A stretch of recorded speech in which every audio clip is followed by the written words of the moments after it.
Modern men are no longer chasing love like before. There were nights you couldn't sleep, not because of work, not because of stress, but because of something so simple it almost felt ridiculous, waiting for a message from someone you cared about too much. A message that never came. And if it did, it only left a quiet ache in your chest. You used to believe love would complete you, that it would be your place of rest after the chaos of the world. Someone to wake up next to and hear them say, "I'm here." But eventually, you realized that most of the time, you were the only one trying to hold on to something that was already slipping away. Not because you weren't enough, but because modern love asks you to give too much, for far too little. You were always the one who reached out first, the one who initiated, who listened, who reassured, even when you were misunderstood. You thought that maybe, just maybe, if you were more patient, more kind, more consistent, they'd choose you. But no. The more you tried, the more they drifted. The more you gave, the less they valued it. And then came the silence, not from them, but from within you. You stopped feeling excited about meaningless conversations. You stopped being disappointed when they disappeared. You stepped away not in anger, not in bitterness, but in quiet exhaustion. You simply had no interest in playing a game without rules anymore. You started to enjoy the stillness. You began to see the value in not explaining yourself, not having to prove your worth to anyone. And you realized that what once kept you up at night didn't matter anymore. It wasn't because you gave up on love. It's because you finally understood it. That if love cost you your peace of mind just to hold on to someone else's fleeting emotions, then maybe that's too high a price to pay. Love used to be a dream, but if that dream now comes wrapped in anxiety, comparison, and constant doubt, it's no longer a place to come home to. So here's the real question. If you didn't need love to feel whole, what would you still have left? And what if that is exactly where your freedom begins? Because maybe the real issue lies in how love is being sold to men today as a game designed for anyone but the ones who finally woke up. Modern love is a rigged game. Love today is no longer the meeting of two hearts. It's a transaction dressed up in romance. The older you get, the more clearly you see it. Emotions are just the packaging. The substance is negotiation. You give your time, your care, your vulnerability, and in return, maybe, you get a reply. Maybe, you get the illusion of being needed. Or maybe, just silence that lingers too long. Modern love has become a package deal. It comes with terms, with hidden conditions. You're not just asked to love, you're asked to perform, to show your affection in a way that feels trendy, non-threatening, emotionally intelligent, and most of all, undemanding. You're not allowed to just be yourself, then you have to act the part, the strong one, the kind one, the calm one, the one who never gets jealous, the one who never breaks. Men are taught how to pursue love from an early age. Be persistent, be confident. Learn how to make her feel special. But no one teaches you the other side of the truth. That even when you do everything right, you still might not be chosen. Not because you're not worthy, but because the game was never fair to begin with. And the harshest part, the more effort you show, the more invisible you become. Love today is not a space of mutual nourishment. It's a quiet competition for emotional leverage. It's about who can care less, who can hold back longer, who can gain the upper hand in detachment. And in this game, men often show up with their hearts exposed only to leave with more questions than answers. Dostoevsky once wrote, "I say, let the world go to hell, but I should always have my tea." It sounds trivial, but it speaks volumes. There comes a point when you see clearly what modern love has become: conditional. performative, exhausting, and choosing peace over pursuit no longer feels like giving up. It feels like wisdom. Because the truth is, to love today doesn't require courage. It just requires enough blindness, enough tolerance for mixed signals, enough numbness to pretend you're not bothered by being ignored, enough hope that if you just try harder next time, maybe this time, you'll be chosen. But when more and more men wake up and see the game for what it is, they don't shout, they don't rage, they don't write long speeches, they simply push their chairs back and walk away from the table. And that quiet walk done without drama, without bitterness, is the loudest alarm this system has ever heard. They're not giving up, they're waking up. There's a quiet shift happening all around us. Men are disappearing from the romantic landscape. They're not texting, they're not chasing, they're not looking to date or enter relationships. According to the latest Pew Research data, 63% of men under 30 are single. Not just single, but not interested, not searching, not trying. People call it a loneliness epidemic. But look closer and you'll see it's not loneliness, it's awakening. In Japan, this shift became so prominent it earned a name: the herbivore men. These are men who have lost interest in dating, sex, or marriage. At first, they were ridiculed, called soft, unmanly, broken. But then something happened. The government started to worry. Campaigns were launched to encourage dating. Financial incentives were offered to young couples. Why? Because when men stop chasing love, the entire social structure begins to wobble. And it's not just Japan. Around the world, men are walking away.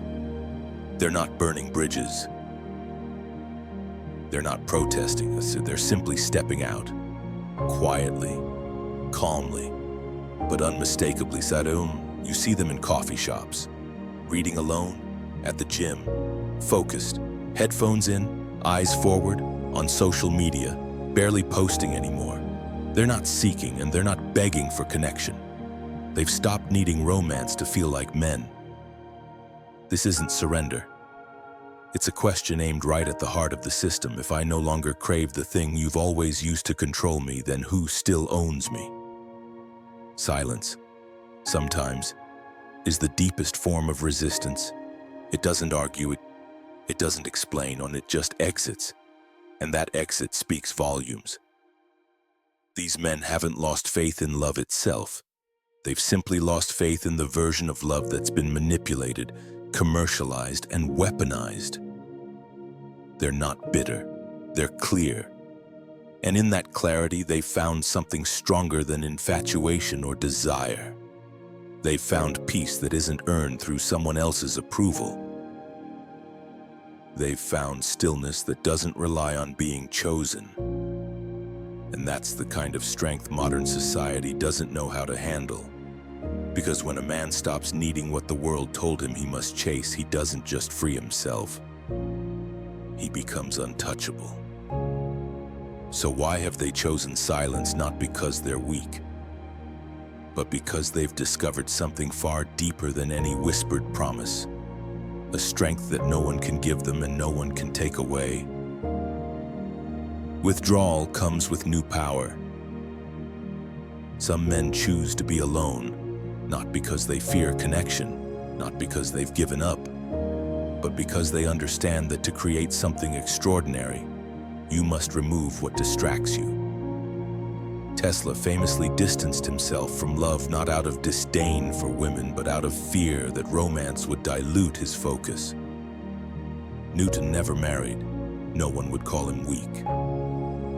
Kant followed the same walking route every single day for decades. His discipline was so precise that townspeople set their clocks by his footsteps. These men weren't lonely. They were complete. In Japan, there's a group called the Yamabushi mountain monks and warriors who abandoned society, names, and comfort. They live in near total solitude, pushing their minds and bodies to the edge. No one forced them into this life. They chose it because they understood something most men never will. Real power begins the moment you no longer need to be seen. A man who doesn't need starts to truly have. When you no longer need love to prove your worth, when you no longer need someone to feel whole, when you no longer crave validation to know your value, that's when you stop playing the game and start seeing it for what it is. And in this world, the one who observes always holds the real power. Picture a lion. It doesn't hunt because it's starving. It hunts because it's a lion. And when it's already fed, it doesn't become tame. It becomes dangerous. Because now, it acts with intention, not out of desperation but from strength. That kind of quiet certainty is what makes others uneasy. A man no longer driven by the need to be loved, chosen, or wanted becomes unpredictable. No one knows what he's thinking, what he'll do, where he's headed. And that's exactly what makes him powerful. Withdrawal is not escape. It's the shift from reaction to intention, from chasing survival to choosing sovereignty. And once you've tasted the freedom that comes from needing no one, you'll never trade it away just to be invited into a relationship that costs you your peace. Men who step back carry something no one expected: power. Not the kind that controls others, but the kind that refuses to be controlled. But here's what no one dares say. This silence doesn't bring comfort to the system. It shakes it to its core. Because if men no longer need to be managed, who's left to maintain the illusion of order? The system is panicking as men walk away. You don't need to believe in conspiracy theories to notice one simple truth. Modern society is afraid. Deeply afraid, not because men are disappearing from the world, but because they're disappearing from the roles they were always expected to play. They're no longer husbands, no longer proposal makers, no longer the silent carriers of collective dreams. Marriage rates are collapsing. Birth rates are at historical lows. The media rushes to label it a loneliness epidemic and then quickly follows up with courses on how to attract your ideal partner or therapy programs to reconnect emotionally as a man. But if you look closely, you'll see men aren't in pain. They're just stepping off a stage they no longer want to perform on. They say you're lonely if no one's beside you. But how many have felt truly alone while lying next to someone every night? How many have shared a home, a bed, a life, and still felt unseen, unheard, unknown? Maybe presence isn't the same as connection. Maybe being with someone doesn't guarantee being with someone. What men are seeking now isn't isolation, it's independence. The kind that doesn't ask for permission, that doesn't beg for approval, that doesn't require someone else to validate. You're okay now. This kind of self-sufficiency confuses the system. Because for so long, a man was only doing well if he had a family, a role, someone to look after. And if he chose to live alone, he must be broken. You were taught that if you're a good man, you'll eventually get married. You'll have the house, the wife, the kids. That's the checklist. And if you don't follow that path, you'll be labeled selfish, immature, incomplete. But what if you truly feel enough? What if you found peace in being exactly where you are? Then what the truth is, men aren't rejecting love. They're rejecting the version of love that was handed to them like a contract they were never allowed to edit.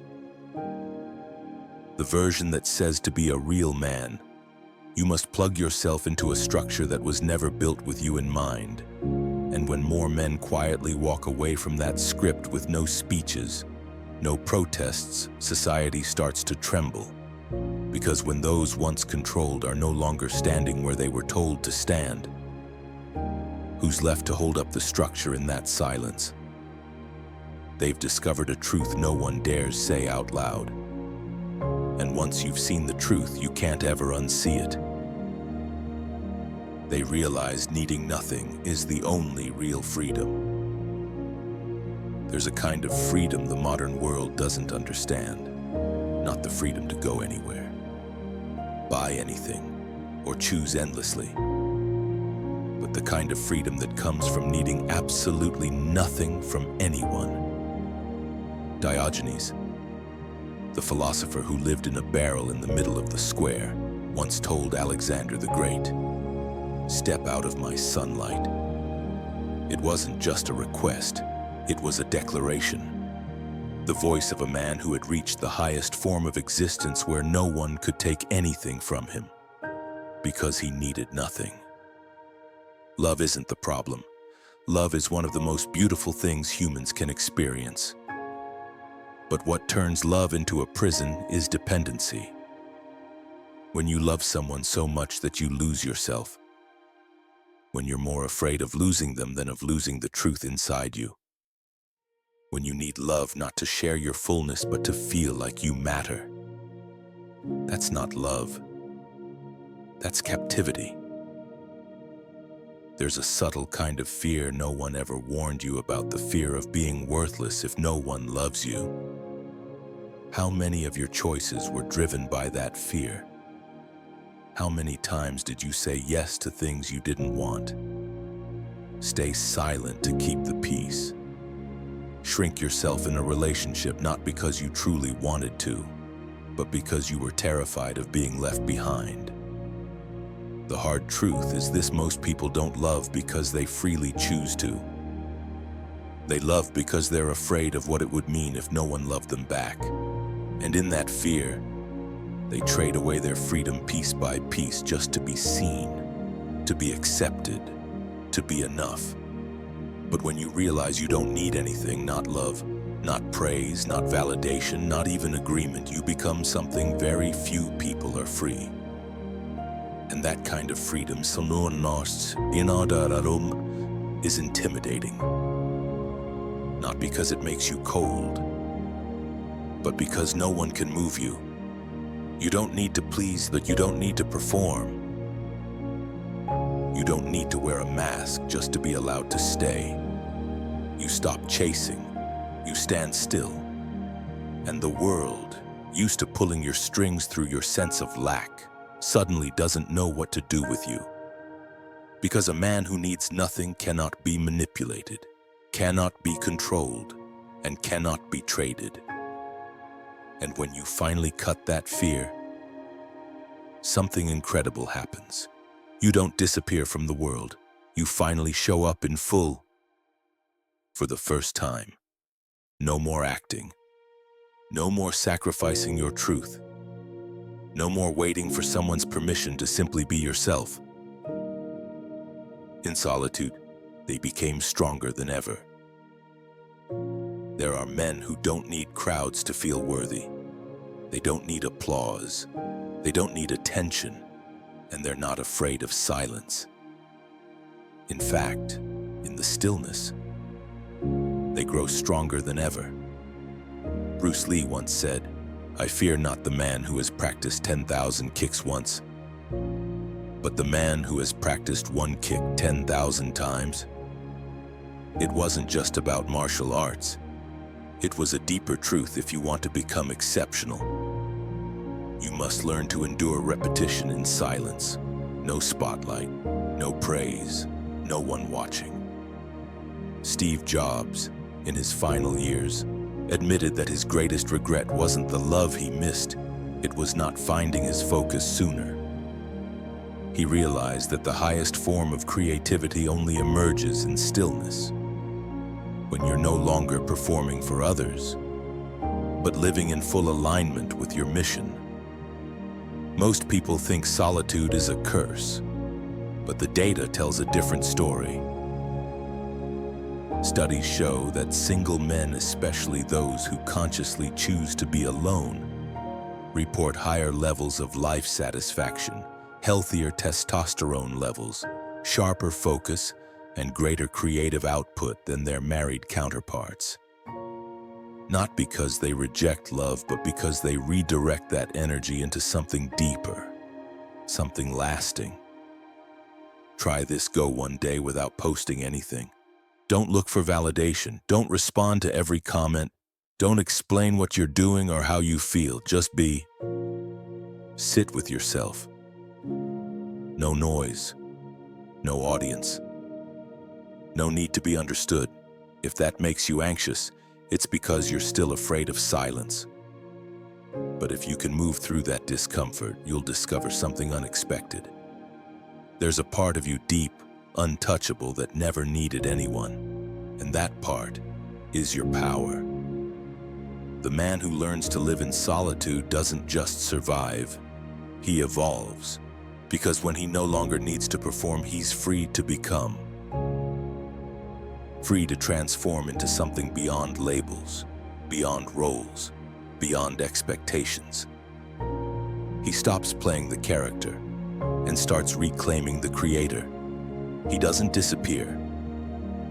He returns to a more original version of himself, a man stripped of pretense, fierce in purpose, quiet in power. And in that silence, he becomes unpredictable, because a man who no longer needs to be recognized can no longer be controlled. He's pulled his source of power away from the outside world and drawn it inward, into a place no one else can reach. You can't control a man who's not afraid to lose. Society doesn't control people with chains. It does it with emotions, with responsibility, and with the fear of losing your image. These are the three most sophisticated tools ever designed to keep you in line without you ever realizing you're being held. Emotion makes you ignore logic, just so you're not left behind. Responsibility makes you carry loads that were never yours to begin with. Fear of losing your image keeps you playing a role that's worn out simply because no one's allowed to see you change. From a young age, men are programmed to be reliable, to carry weight, to be strong, to endure, to achieve. But behind that polished exterior, what's really there? Silent suffocations, a life that no longer feels like it belongs to you. A man trapped in maintaining an image, long after it stopped reflecting who he is.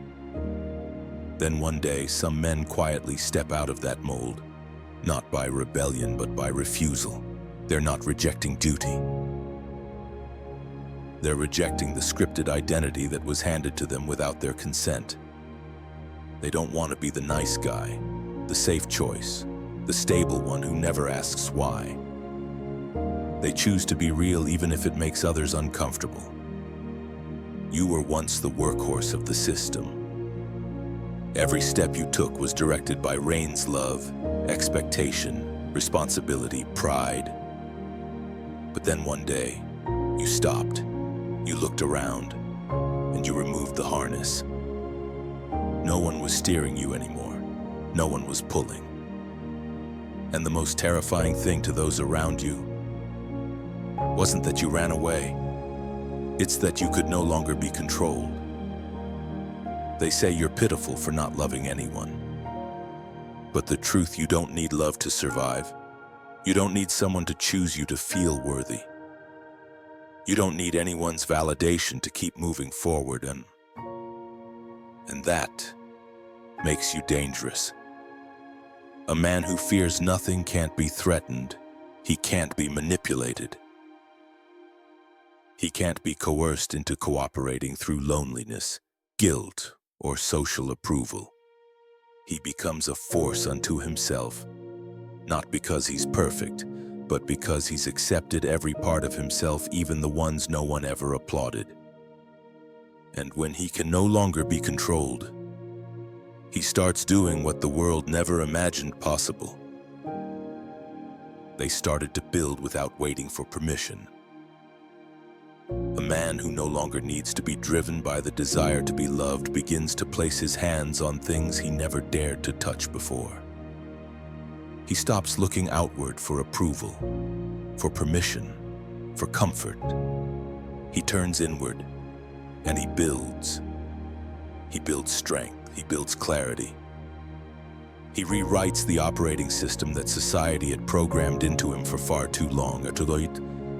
Ernest Shackleton, the legendary Antarctic explorer, isn't remembered for how far he traveled.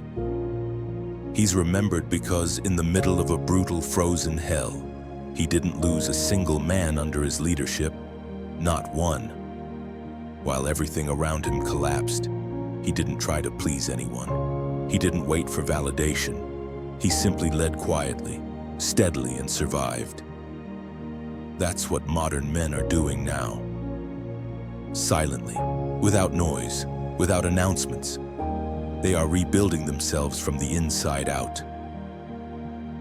While the world is still busy debating masculinity, these men are biohacking their bodies, sharpening their minds, stepping away from social media, reading forgotten philosophy, training discipline, mastering breath, regulating hormones, and reprogramming reaction, not to prove anything to anyone, but because they understand when you stop chasing recognition, you finally have the stillness to build something real.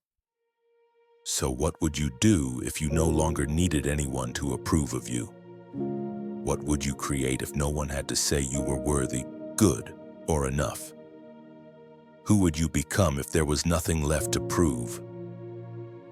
When you stop living to fit in, you begin living to express, not to impress the world, but to bring forward the part of you that's been waiting in silence. The intellect, the edge, the patience, the power. All the qualities that only rise when you stop seeking applause and start seeking depth. And you'll realize needing no one isn't emptiness, it's space. A clearing, a doorway back to the deepest version of yourself, the one who no longer plays roles, but writes his own. The one who no longer waits to be chosen, but finally chooses himself. Because this isn't the end of men. This is the beginning of a new age that no one can stop. The age of the sovereign man, the man who builds and never waits for permission. A new era has begun. Something is rising, quietly but undeniably. You can see it in the eyes of men who no longer seek to impress, in the posture of those who've stopped performing just to be seen, in the calm presence of men who no longer try to be chosen. This is no longer the age of the pleaser, no longer the era of the man with the role, no longer the time of you should be this, you should be that. The masks of status, success, and social approval are coming off. The roles are unraveling them, the scripts are burning. And in their place, a different kind of man is emerging. A man who doesn't need praise to know he's worthy. A man who doesn't need someone to feel whole. A man who doesn't follow paths because he's busy drawing maps. This is the age of the sovereign man. The man who doesn't ask for power, he becomes it. The man who doesn't live by someone else's standard but lives by his own. The man who doesn't pretend to be strong but builds a strength no one can shake. Dostoevsky once wrote, "To live without hope is to cease to live." And maybe he was right. But the difference now is that hope is no longer something you wait for. It's no longer a reward for being obedient. It's not a romantic promise offered by someone else. It's something you forge by hand, by fire, by facing the pain no one saw you carry. This new hope doesn't come from being chosen, it comes from choosing yourself. And so the real question is no longer, how do I get someone to love me, pick me, stay with me? The real question is, if you no longer live to impress anyone, what do you live to create? What will you write, build, shape, and leave behind?